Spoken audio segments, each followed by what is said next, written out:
Section 25 of the Expression of the Emotions in Man and Animals. Chapter 13. Self-Attention, Shame, Shyness, Modesty, Blushing, Continued, Part 3. Modesty. This is another powerful agent in exciting blushes, but the word modesty includes very different states of the mind.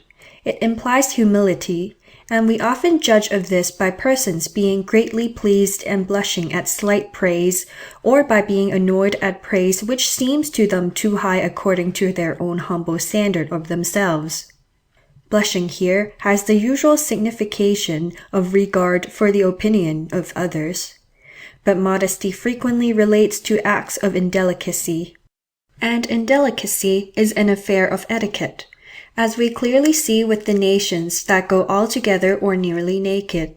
He who is modest and blushes easily at acts of this nature does so because they are breaches of a firmly and wisely established etiquette.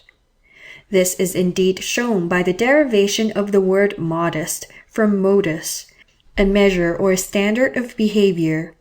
A blush due to this form of modesty is, moreover, apt to be intense, because it generally relates to the opposite sex. And we have seen how in all cases our liability to blush is thus increased. We apply the term modest, as it would appear, to those who have an humble opinion of themselves, and to those who are extremely sensitive about an indelicate word or deed, simply because in both cases blushes are readily excited, for those two frames of mind have nothing else in common. Shyness also, from this same cause, is often mistaken for modesty in the sense of humility. Some persons flush up, as I have observed and have been assured, at any sudden and disagreeable recollection. The commonest cause seemed to be the sudden remembrance of not having done something for another person which had been promised. In this case, it may be that the thought passes half unconsciously through the mind, "What will he think of me?" And then the flush would partake of the nature of a true blush. But whether such flushes are in most cases due to the capillary circulation being affected is very doubtful, for we must remember that almost every strong emotion, such as anger or great joy, acts on the heart and causes the face to redden.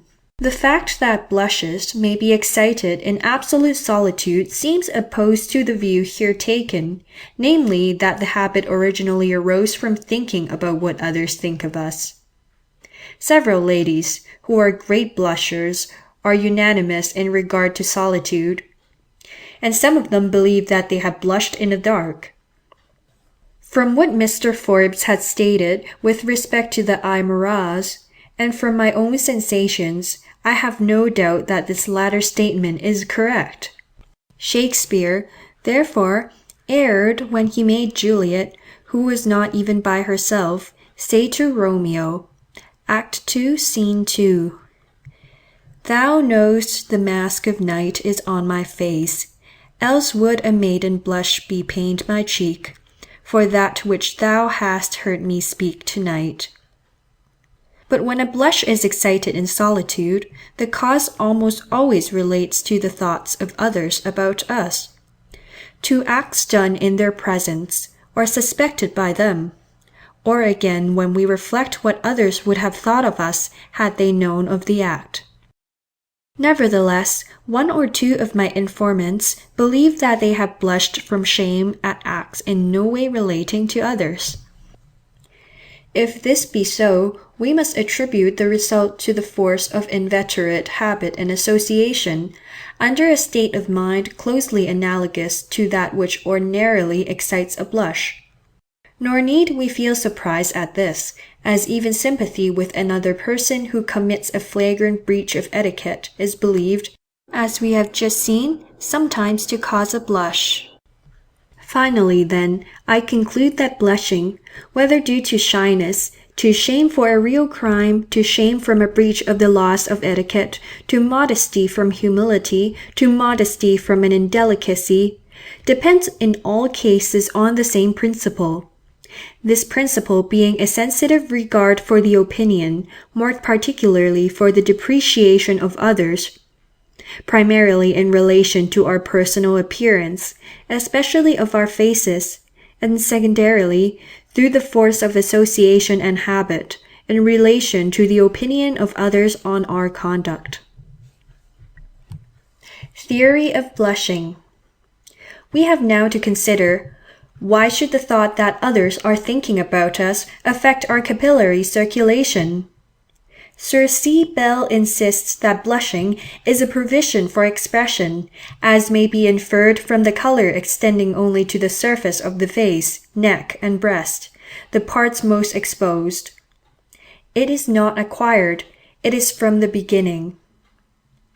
Dr. Burgess believes that it was designed by the Creator in order that the soul might have sovereign power of displaying in the cheeks the various internal emotions of the moral feelings, so as to serve as a check on ourselves and as a sign to others that we were violating rules which ought to be held sacred. Gratiolet merely remarks, or comme il est dans l'ordre de la nature que l'être social le plus intelligent soit aussi le plus intelligible, cette faculté de rougeur et de pâleur qui distingue l'homme est un signe naturel de sa haute perfection. The belief that blushing was specially designed by the Creator is opposed to the general theory of evolution, which is now so largely accepted. But it forms no part of my duty here to argue on the general question. Those who believe in design will find it difficult to account for shyness being the most frequent and efficient of all the causes of blushing, as it makes the blusher to suffer and the beholder uncomfortable without being of the least service to either of them. They will also find it difficult to account for Negroes and other dark-colored races blushing, in whom a change of color in the skin is scarcely or not at all visible. No doubt, a slight blush adds to the beauty of a maiden's face, and the Circassian women who are capable of blushing invariably fetch a higher price in the seraglio of the Sultan than less acceptable women. But the firmest believer in the efficacy of sexual selection will hardly suppose that blushing was acquired as a sexual ornament. This view would also be opposed to what has just been said about the dark-colored races blushing in an invisible manner. The hypothesis, which appears to me the most probable, though it may at first seem rash, is that attention closely directed to any part of the body tends to interfere with the ordinary and tonic contraction of the small arteries of that part. These vessels, in consequence, become at such times more or less relaxed, and are instantly filled with arterial blood. This tendency will have been much strengthened if frequent attention has been paid during many generations to the same part, owing to nerve force readily flowing along accustomed channels and by the power of inheritance. Whenever we believe that others are depreciating or even considering our personal appearance, our attention is vividly directed to the outer and visible parts of our bodies. And of all such parts we are most sensitive about our faces, as no doubt has been the case during many past generations.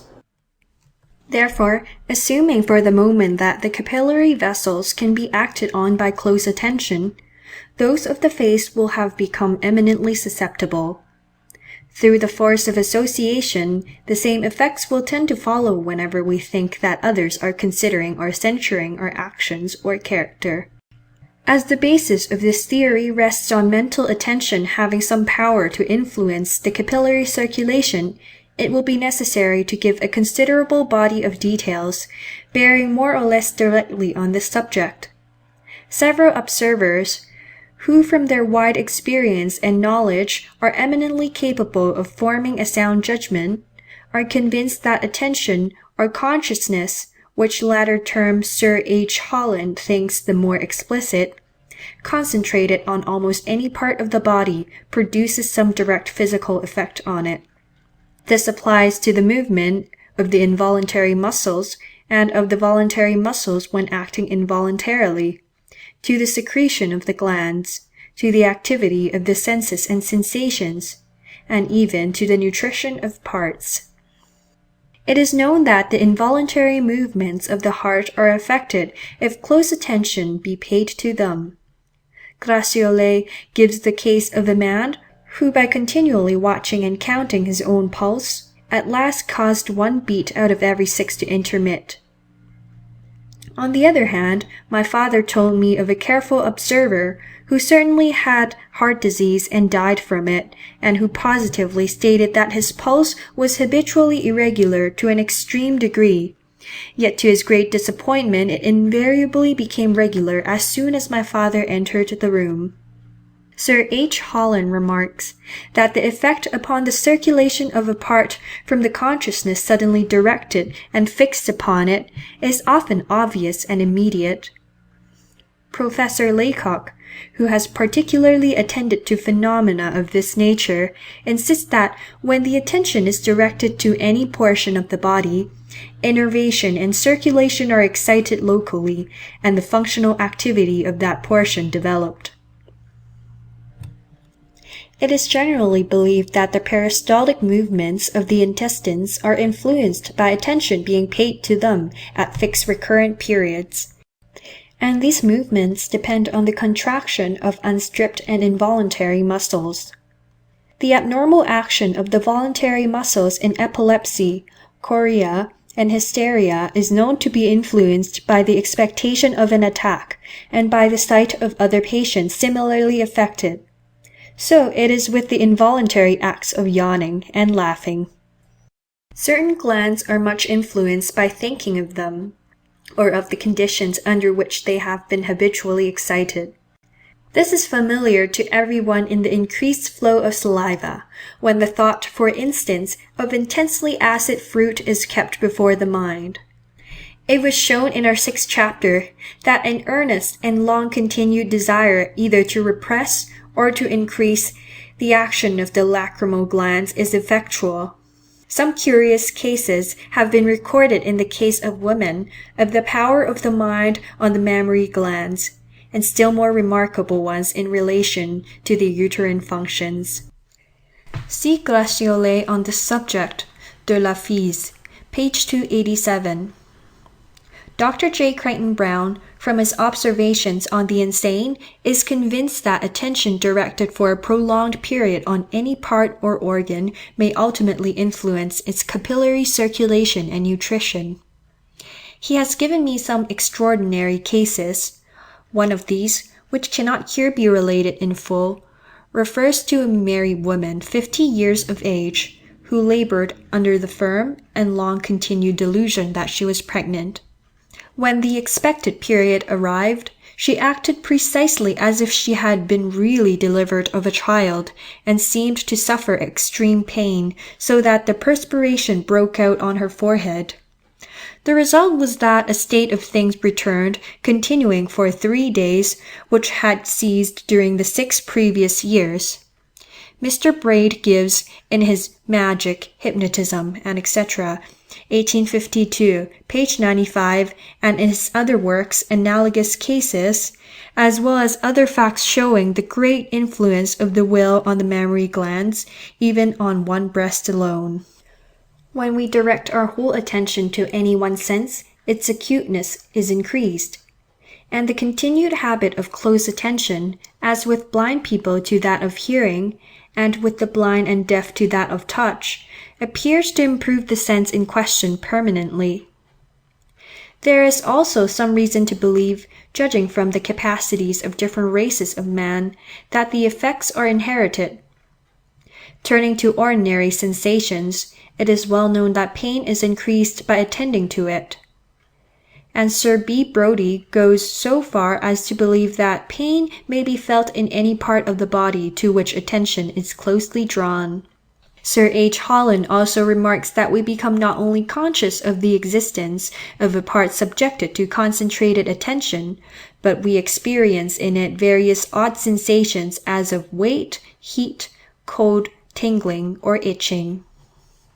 Lastly, some physiologists maintain that the mind can influence the nutrition of parts. Sir J. Paget has given a curious instance of the power, not indeed of the mind, but of the nervous system, on the hair. A lady who is subject to attacks of what is called nervous headache always finds in the morning after such a one that some patches of her hair are white, as if powdered with starch. The change is effected in a night, and in a few days after, the hairs gradually regain their dark brownish color. We thus see that close attention certainly affects various parts and organs, which are not properly under the control of the will. By what means attention, perhaps the most wonderful of all the wondrous powers of the mind, is affected, is an extremely obscure subject. According to Müller, the process by which the sensory cells of the brain are rendered, through the will, susceptible of receiving more intense and distinct impressions, is closely analogous to that by which the motor cells are excited to send nerve force to the voluntary muscles. There are many points of analogy in the action of the sensory and motor nerve cells. For instance, the familiar fact that close attention to any one sense causes fatigue, like the prolonged exertion of any one muscle. When therefore we voluntarily concentrate our attention on any part of the body, the cells of the brain which receive impressions or sensations from that part are, it is probable, in some unknown manner stimulated into activity. This may account, without any local change in the part to which our attention is earnestly directed, for pain or odd sensations being there felt or increased. If, however, the part is furnished with muscles, we cannot feel sure, as Mr. Michael Foster has remarked to me, that some slight impulse may not be unconsciously sent to such muscles, and this would probably cause an obscure sensation in the part. In a large number of cases, as with the salivary and lacrimal glands, intestinal canal, and etc., the power of attention seems to rest either chiefly, or as some physiologists think, exclusively, on the vasomotor system being affected in such a manner that more blood is allowed to flow into the capillaries of the part in question. This increased action of the capillaries may in some cases be combined with the simultaneously increased activity of the sensorium. The manner in which the mind affects the vasomotor system may be conceived in the following manner. When we actually taste sour fruit, an impression is sent through the gustatory nerves to a certain part of the sensorium. This transmits nerve force to the vasomotor center, which consequently allows the muscular coats of the small arteries that permeate the salivary glands to relax. Hence, more blood flows into these glands, and they secrete a copious supply of saliva. Now, it does not seem an improbable assumption that, when we reflect intently on a sensation, the same part of the sensorium, or a closely connected part of it, is brought into a state of activity, in the same manner as when we actually perceive the sensation. If so, the same cells in the brain will be excited, though perhaps in a less degree by vividly thinking about a sour taste, as by perceiving it, and they will transmit in the one case, as in the other, nerve force to the vasomotor center with the same results. To give another, and in some respects more appropriate illustration, if a man stands before a hot fire, his face reddens. This appears to be due, as Mr. Michael Foster informs me, in part to the local action of the heat, and in part to a reflex action from the vasomotor centers. In this latter case, the heat affects the nerves of the face. These transmit an impression to the sensory cells of the brain, which act on the vasomotor center, and this reacts on the small arteries of the face, relaxing them and allowing them to become filled with blood. Here again, It seems not improbable that if we were repeatedly to concentrate with great earnestness our attention on the recollection of our heated faces, the same part of the sensorium which give us the consciousness of actual heat would be in some slight degree stimulated, and would in consequence tend to transmit some nerve force to the vasomotor centers, so as to relax the capillaries of the face. Now, as men during endless generations have had their attention often and earnestly directed to their personal appearance, and especially to their faces, any incipient tendency in the facial capillaries to be thus affected will have become in the course of time greatly strengthened through the principles just referred to, namely, nerve force passing readily along accustomed channels and inherited habit. Thus, as it appears to me, a plausible explanation is afforded of the leading phenomena connected with the act of blushing. Recapitulation. Men and women, and especially the young, have always valued in a high degree their personal appearance, and have likewise regarded the appearance of others. The face has been the chief object of attention, though when men aboriginally went naked, the whole surface of his body would have been attended to. Our self-attention is excited almost exclusively by the opinion of others, for no person living in absolute solitude would care about his appearance. Everyone feels blame more acutely than praise. Now, whenever we know or suppose that others are depreciating our personal appearance, our attention is strongly drawn towards ourselves, more especially to our faces.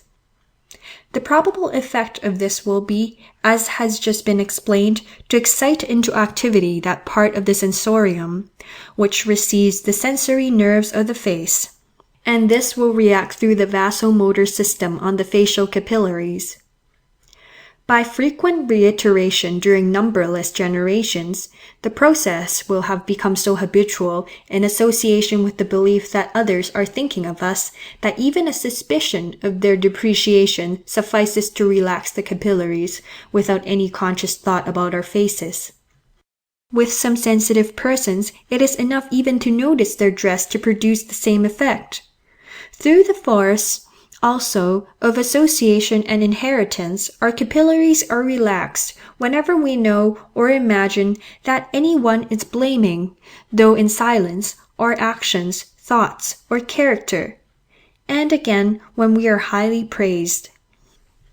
On this hypothesis, we can understand how it is that the face blushes much more than any other part of the body, though the whole surface is somewhat affected, more especially with the races, which still go nearly naked. It is not at all surprising that the dark-colored races should blush, though no change of color is visible in their skins. From the principle of inheritance, it is not surprising that persons born blind should blush. We can understand why the young are much more affected than the old, and women more than men, and why the opposite sexes especially excite each other's blushes. It becomes obvious why personal remarks should be particularly liable to cause blushing, and why the most powerful of all the causes is shyness. For shyness relates to the presence and opinion of others, and the shy are always more or less self-conscious. With respect to real shame from moral delinquencies, we can perceive why it is not guilt, but the thought that others think us guilty, which raises a blush. A man reflecting on a crime committed in solitude and stung by his conscience does not blush, yet he will blush under the vivid recollection of a detected fault, or of one committed in the presence of others, the degree of blushing being closely related to the feeling of regard for those who have detected, witnessed, or suspected his fault. Breaches of conventional rules of conduct, if they are rigidly insisted on by our equals or superiors, often cause more intense blushes even than a detected crime. And an act which is really criminal, if not blamed by our equals, hardly raises a tinge of color on our cheeks. Modesty from humility, or from an indelicacy, excites a vivid blush, as both relate to the judgment or fixed customs of others. From the intimate sympathy which exists between the capillary circulation of the surface of the head and of the brain, whenever there is intense blushing, there will be some, and often great, confusion of mind. This is frequently accompanied by awkward movements, and sometimes by the involuntary twitching of certain muscles.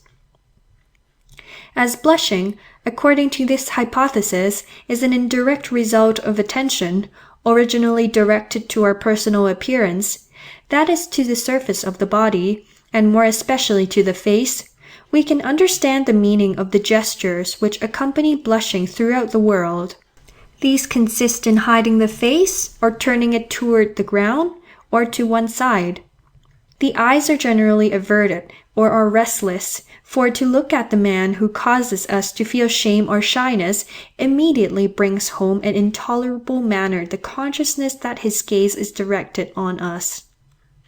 Through the principle of associated habit, the same movements of the face and eyes are practiced, and can, indeed, hardly be avoided, whenever we know or believe that others are blaming, or too strongly praising, our moral conduct. End of section 25. Section 26 of the Expression of the Emotions in Man and Animals. Chapter 14, Concluding Remarks and Summary, Part 1.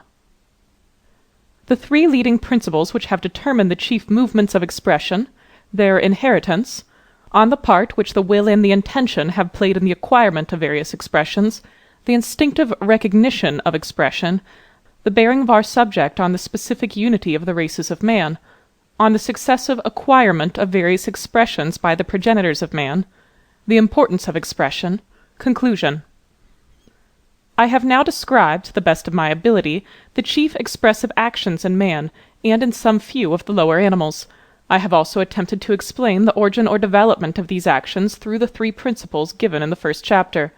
The first of these principles is, that movements which are serviceable in gratifying some desire or in relieving some sensation, if often repeated, become so habitual that they are performed, whether or not of any service, whenever the same desire or sensation is felt, even in a very weak degree.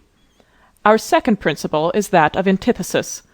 The habit of voluntarily performing opposite movements under opposite impulses has become firmly established in us by the practice of our whole lives. Hence, if certain actions have been regularly performed, in accordance with our first principle, under a certain frame of mind, there will be a strong and involuntary tendency to the performance of directly opposite actions, whether or not these are of any use, under the excitement of an opposite frame of mind. Our third principle is the direct action of the excited nervous system on the body, independently of the will, and independently, in large part, of habit. Experience shows that nerve force is generated and set free whenever the cerebrospinal system is excited.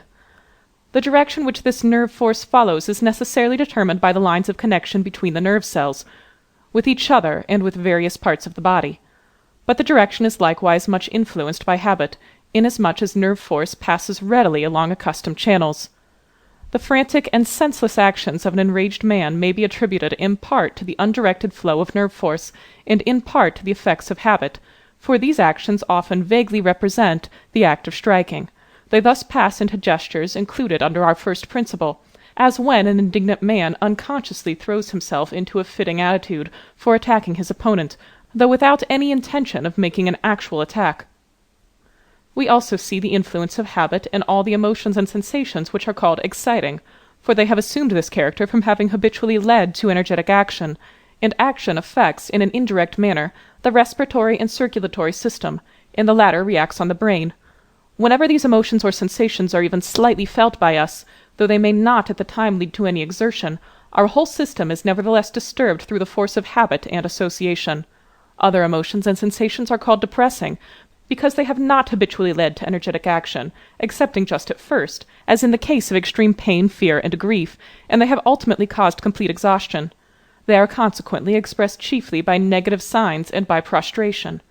Again, there are other emotions, such as that of affection, which do not commonly lead to action of any kind, and consequently are not exhibited by any strongly marked outward signs. Affection, indeed, in as far as it is a pleasurable sensation, excites the ordinary signs of pleasure. On the other hand, Many of the effects due to the excitement of the nervous system seem to be quite independent of the flow of nerve force along the channels which have been rendered habitual by former exertions of the will. Such effects, which often reveal the state of mind of the persons thus affected, cannot at present be explained. For instance, the change of color in the hair from extreme terror or grief, the cold sweat and trembling of the muscles from fear, the modified secretions of the intestinal canal, and the failure of certain glands to act. Notwithstanding that much remains unintelligible in our present subject, so many expressive movements and actions can be explained to a certain extent through the above three principles, that we may hope hereafter to see all explained by these or by closely analogous principles. Actions of all kinds, if regularly accompanying any state of mind, are at once recognized as expressive. These may consist of movements of any part of the body, as the wagging of a dog's tail, the shrugging of a man's shoulders, the erection of the hair, the exudation of perspiration, the state of capillary circulation, labored breathing, and the use of vocal or other sound-producing instruments. Even insects express anger, terror, jealousy, and love by their stridulation. With man, the respiratory organs are of especial importance in expression, not only in a direct, but in a still higher degree in an indirect manner. Few points are more interesting in our present subject than the extraordinarily complex chain of events which lead to certain expressive movements. Take, for instance, the oblique eyebrows of a man suffering from grief or anxiety. When infants scream loudly from hunger or pain, the circulation is affected, and the eyes tend to become gorged with blood. Consequently, the muscles surrounding the eyes are strongly contracted as a protection. This action, in the course of many generations, has become firmly fixed and inherited. But when, with advancing years and culture, the habit of screaming is partially repressed, the muscles round the eyes still tend to contract whenever even slight distress is felt. Of these muscles, the pyramidals of the nose are less under the control of the will than are the others, and their contraction can be checked only by that of the central fasciae of the frontal muscle. These latter fasciae draw up the inner ends of the eyebrows, and wrinkle the forehead in a peculiar manner, which we instantly recognize as the expression of grief or anxiety. Slight movements, such as these just described, or the scarcely perceptible drawing down of the corners of the mouth, are the last remnants or rudiments of strongly marked and intelligible movements. They are as full of significance to us in regard to expression as are ordinary rudiments to the naturalist in the classification and genealogy of organic beings. That the chief expressive actions exhibited by man and by the lower animals are now innate or inherited, that is, have not been learnt by the individual, is admitted by everyone. So little has learning or imitation to do with several of them, that they are from the earliest days and throughout life quite beyond our control. For instance, the relaxation of the arteries of the skin in blushing, and the increased action of the heart in anger. We may see children only 2 or 3 years old, and even those born blind, blushing from shame, and the naked scalp of a very young infant reddens from passion. Infants scream from pain directly after birth, and all their features then assume the same form as during subsequent years. These facts alone suffice to show that many of our most important expressions have not been learnt, but it is remarkable that some, which are certainly innate, require practice in the individual before they are performed in a full and perfect manner. For instance, weeping and laughing. The inheritance of most of our expressive actions explains the fact that those born blind display them, as I hear from Rev. H.R. Blair, equally well with those gifted with eyesight. We can thus also understand the fact that the young and the old of widely different races, both with man and animals, express the same state of mind by the same movements.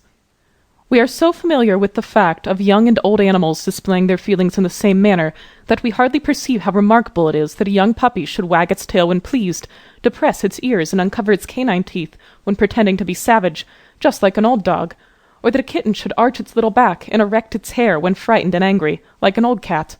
When, however, we turn to less common gestures in ourselves, which we are accustomed to look at as artificial or conventional, such as shrugging the shoulders as a sign of impotence, or raising the arms with open hands and extended fingers as a sign of wonder, we feel perhaps too much surprise at finding that they are innate.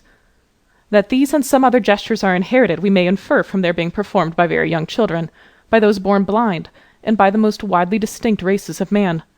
We should also bear in mind that new and highly peculiar tricks in association with certain states of the mind are known to have arisen in certain individuals, and to have been afterwards transmitted to their offspring in some cases for more than one generation.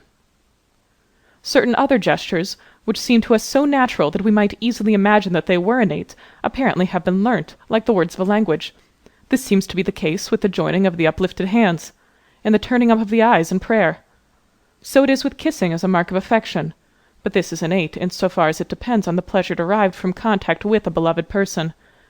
The evidence with respect to the inheritance of nodding and shaking the head, as signs of affirmation and negation, is doubtful, for they are not universal, yet seem too general to have been independently acquired by all the individuals of so many races.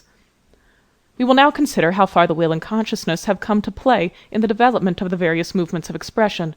As far as we can judge, only a few expressive movements, such as those just referred to, are learnt by each individual. That is, were consciously and voluntarily performed during the early years of life for some definite object, or in imitation of others, and then became habitual. The far greater number of the movements of expression, and all the more important ones, are, as we have seen, innate or inherited, and such cannot be said to depend on the will of the individual. Nevertheless, all those included under our principle were at first voluntarily performed for a definite object, namely to escape some danger, to relieve some distress, or to gratify some desire. For instance, there can hardly be a doubt that the animals which fight with their teeth have acquired the habit of drawing back their ears closely to their heads when feeling savage, from their progenitors having voluntarily acted in this manner in order to protect their ears from being torn by their antagonists. For those animals which do not fight with their teeth do not thus express a savage state of mind.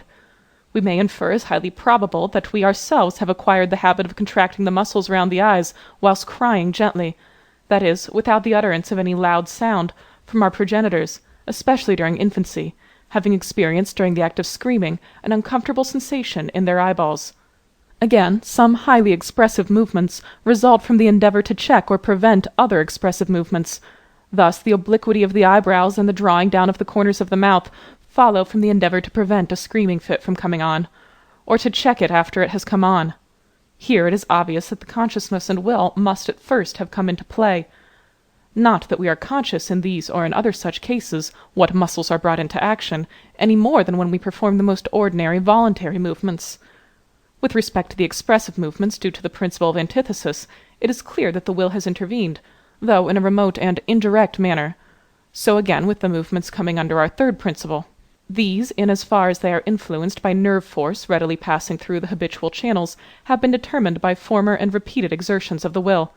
The effects indirectly due to this latter agency are often combined in a complex manner, through the force of habit and association, with those directly resulting from the excitement of the cerebrospinal system.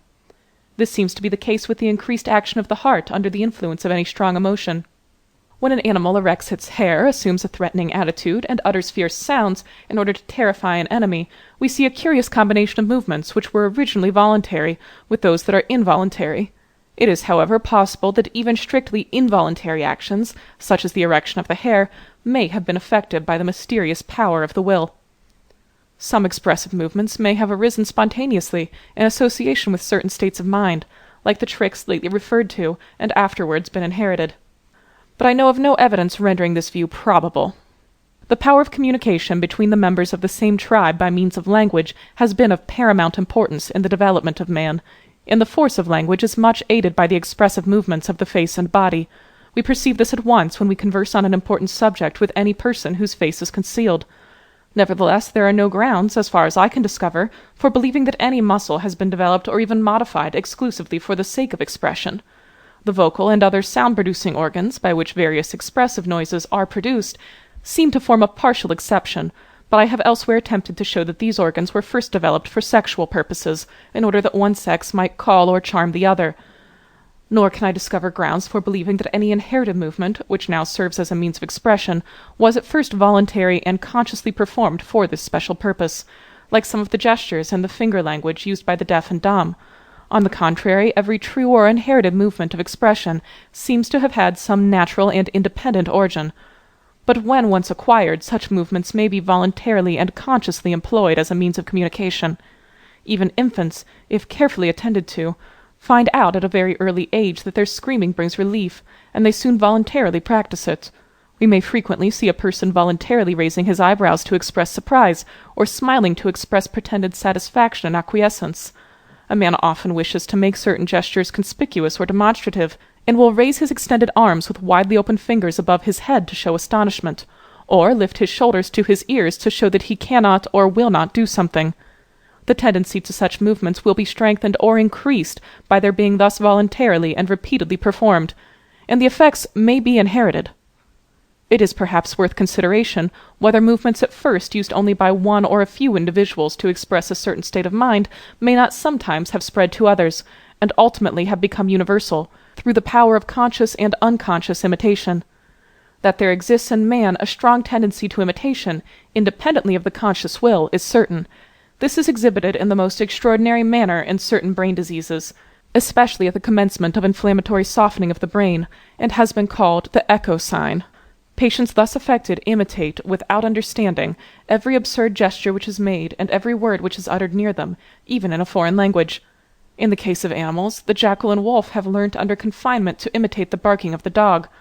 How the barking of the dog, which serves to express various emotions and desires, and which is so remarkable from having been acquired since the animal was domesticated, and from being inherited in different degrees by different breeds, was first learnt, we do not know.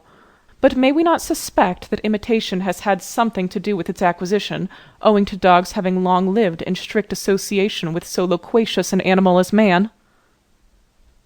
End of Section 26. Section 27 of the Expression of the Emotions in Man and Animals. Chapter 14, Concluding Remarks and Summary, Part 2. In the course of the foregoing remarks and throughout this volume, I have often felt much difficulty about the proper application of the terms will, consciousness, and intention. Actions which were at first voluntary soon became habit, and at last hereditary, and may then be performed even in opposition to the will. Although they often reveal the state of the mind, this result was not at first either intended or expected. Even such words as that certain movements serve as a means of expression are apt to mislead, as they imply that this was their primary purpose or object. This, however, seems rarely or never to have been the case, the movements having been at first either of some direct use, or the indirect effect of the excited state of the sensorium. An infant may scream either intentionally or instinctively to show that it wants food, but it has no wish or intention to draw its features into the peculiar form which so plainly indicates misery. Yet some of the most characteristic expressions exhibited by man are derived from the act of screaming, as has been explained. Although most of our expressive actions are innate or instinctive, as is admitted by everyone, it is a different question whether we have any instinctive power of recognizing them. This has generally been assumed to be the case, but the assumption has been strongly controverted by M. Lemoine. Monkeys soon learn to distinguish not only the tones of voice of their masters, but the expression of their faces, as is asserted by a careful observer. Dogs well know the difference between caressing and threatening gestures or tones, and they seem to recognize a compassionate tone. But as far as I can make out, after repeated trials, they do not understand any movement confined to the features, excepting a smile or laugh, and this they appear, at least in some cases, to recognize. This limited amount of knowledge has probably been gained, both by monkeys and dogs, through their associating harsh or kind treatment with our actions, and the knowledge certainly is not instinctive. Children, no doubt, would soon learn the movements of expression in their elders in the same manner as animals learn those of man. Moreover, when a child cries or laughs, he knows in a general manner what he is doing and what he feels, so that a very small exertion of reason would tell him what crying or laughing meant in others. But the question is, do our children acquire their knowledge of expression solely by experience through the power of association and reason? As most of the movements of expression must have been gradually acquired, afterwards becoming instinctive, there seems to be some degree of a priori probability that their recognition would likewise have become instinctive. There is at least no greater difficulty in believing this than in admitting that, when a female quadruped first bears young, she knows the cry of distress of her offspring, or than in admitting that many animals instinctively recognize and fear their enemies. And of both of these statements there can be no reasonable doubt. It is, however, extremely difficult to prove that our children instinctively recognize any expression. I attended to this point in my firstborn infant, who could not have learned anything by associating with other children, and I was convinced that he understood a smile and received pleasure from seeing me, answering it by another, at much too early an age to have learnt anything by experience. When this child was about 4 months old, I made in his presence many odd noises and strange grimaces, and tried to look savage, but the noises, if not too loud, as well as the grimaces, were all taken as good jokes, and I attributed this at the time to their being preceded or accompanied by smiles. When 5 months old, he seemed to understand a compassionate expression and tone of voice. When a few days over 6 months, his nurse pretended to cry, and I saw that his face instantly assumed a melancholy expression, with the corners of the mouth strongly depressed. Now, this child could rarely have seen any other children crying, and never a grown-up person crying, and I should doubt whether at so early an age he could have reasoned on the subject. Therefore, it seems to me that an innate feeling must have told him that the pretended crying of his nurse expressed grief. In this, through the instinct of sympathy, excited grief in him. M. Lemoine argues that, if man possessed an innate knowledge of expression, authors and artists would not have found it so difficult, as is notoriously the case, to describe and depict the characteristic signs of each particular state of mind. But this does not seem to me a valid argument. We may actually behold the expression changing in an unmistakable manner in a man or animal, and yet be quite unable, as I know from experience, to analyze the nature of the change.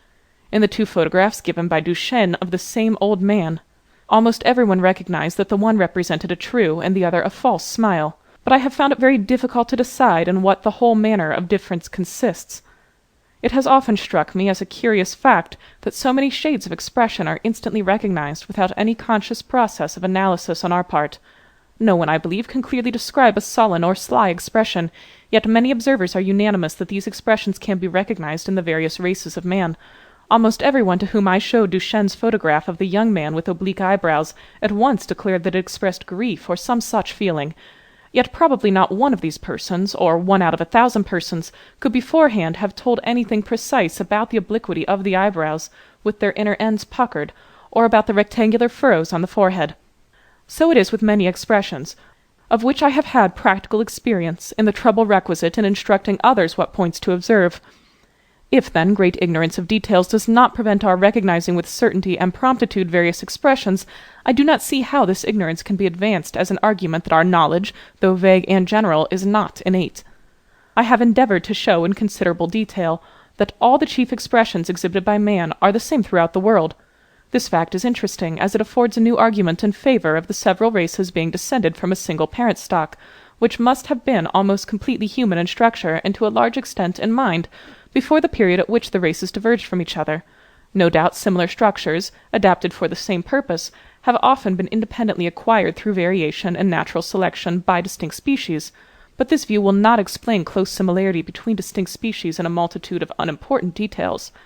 Now, if we bear in mind the numerous points of structure having no relation to expression, in which all the races of man closely agree, and then add to them the numerous points, some of the highest importance, and many of the most trifling value, on which the movements of expression directly or indirectly depend, it seems to me improbable in the highest degree that so much similarity, or rather identity of structure, could have been acquired by independent means. Yet this must have been the case if the races of man are descended from several aboriginally distinct species. It is far more probable that the many points of close similarity in the various races are due to inheritance from a single parent form, which had already assumed a human character. It is a curious, though perhaps an idle speculation, how early in the long line of our progenitors the various expressive movements now exhibited by man were successively acquired. The following remarks will at least serve to recall some of the chief points discussed in this volume. We may confidently believe that laughter, as a sign of pleasure or enjoyment, was practised by our progenitors long before they deserved to be called human. For many kinds of monkeys, when pleased, utter a reiterated sound, clearly analogous to our laughter, often accompanied by vibratory movements of their jaws or lips, with the corners of the mouth drawn backwards and upwards, by the wrinkling of the cheeks, and even the brightening of the eyes. We may likewise infer that fear was expressed from an extremely remote period in almost the same manner as it is now by man, by trembling, the erection of the hair, cold perspiration, pallor, widely opened eyes, the relaxation of most of the muscles, and by the whole body cowering downwards, or held motionless. Suffering, if great, will from the first have caused screams or groans to be uttered, the body to be contorted, and the teeth to be ground together. But our progenitors will not have exhibited those highly expressive movements of the features which accompany screaming and crying, until their circulatory and respiratory organs, and the muscles surrounding their eyes, had acquired their present structure. The shedding of tears appears to have originated through reflex action from the spasmodic contraction of the eyelids, together perhaps with the eyeballs becoming gorged with blood during the act of screaming. Therefore, weeping probably came on rather late in the line of our descent, and this conclusion agrees with the fact that our nearest allies, the anthropomorphous apes, do not weep.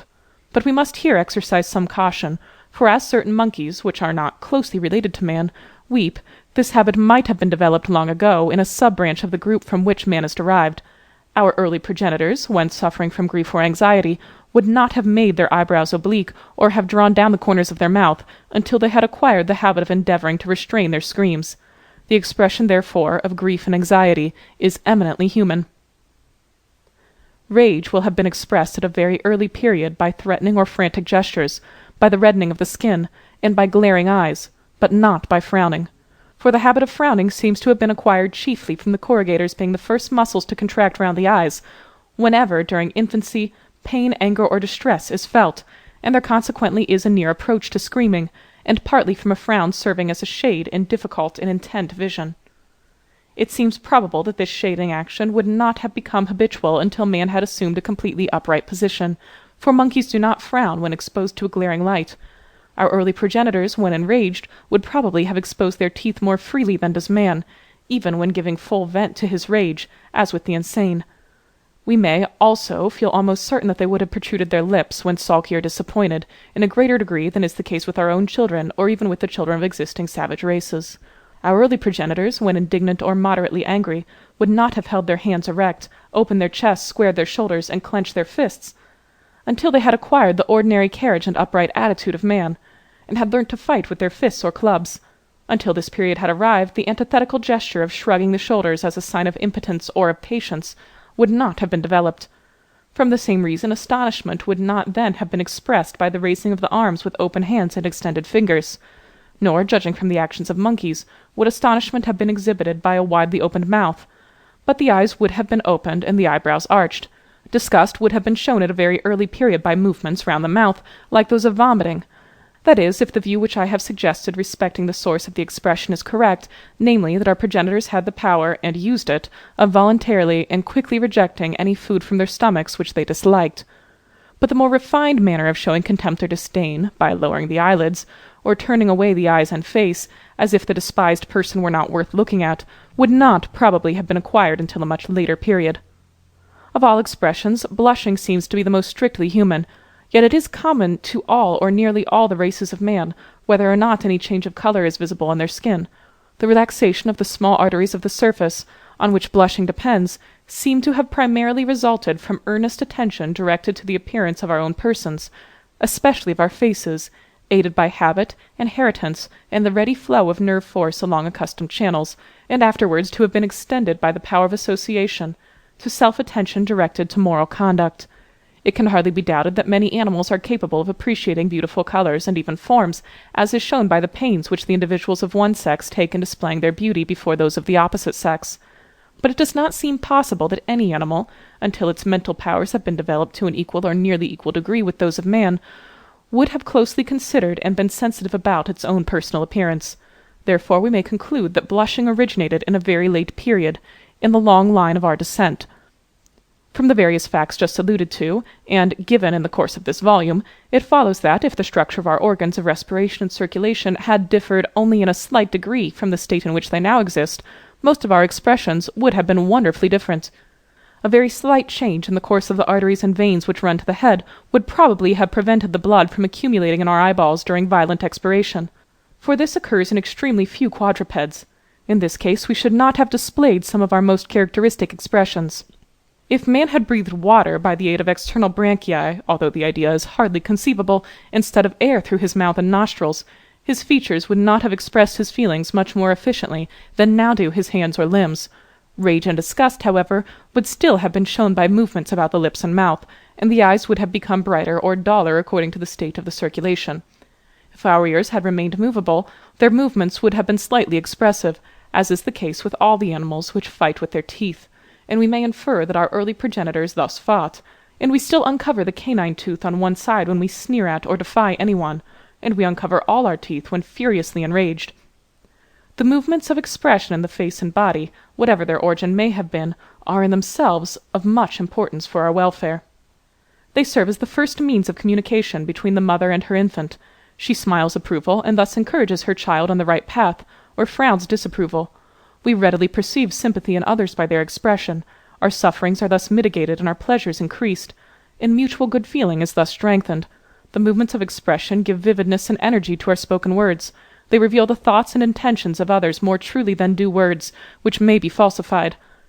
Whatever amount of truth the so-called science of physiognomy may contain appears to depend, as Haller long ago remarked, on different persons bringing into frequent use different facial muscles, according to their dispositions, the development of these muscles being perhaps thus increased, and the lines or furrows on the face, due to their habitual contraction, being thus rendered deeper and more conspicuous.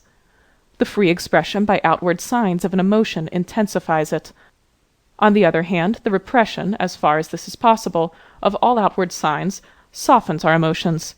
He who gives way to violent gestures will increase his rage. He who does not control the signs of fear will experience fear in a greater degree, and he who remains passive when overwhelmed with grief loses his best chance at recovering elasticity of mind. These results follow partly from the intimate relation which exists between almost all the emotions and their outward manifestations, and partly from the direct influence of exertion on the heart, and consequently on the brain. Even the simulation of an emotion tends to arouse it in our minds. Shakespeare, who from his wonderful knowledge of the human mind ought to be an excellent judge, says, "Is it not monstrous that this player here, but in a fiction, in a dream of passion, could force his soul so to his own conceit, that from her working all his visage wanned? Tears in his eyes, distraction in his aspect, a broken voice, and his whole function suiting with forms to his conceit, and all for nothing." Hamlet, Act II, Scene 2. We have seen that the study of theory of expression confirms to a certain limited extent the conclusion that man is derived from some lower animal form, and supports the belief of the specific or subspecific unity of the several races, but as far as my judgment serves, such confirmation was hardly needed. We have also seen that the expression in itself, or the language of the emotions, as it has sometimes been called, is certainly of importance for the welfare of mankind. To understand as far as possible the source or origin of the various expressions, which may be hourly seen on the faces of the men around us, not to mention our domesticated animals, ought to possess much interest for us. From these several causes we may conclude that the philosophy of our subject has well deserved the attention which it has already received from several excellent observers, and that it deserves still further attention, especially from any able physiologist. End of section 27. End of the expression of the emotions in Man and Animals by Charles Darwin.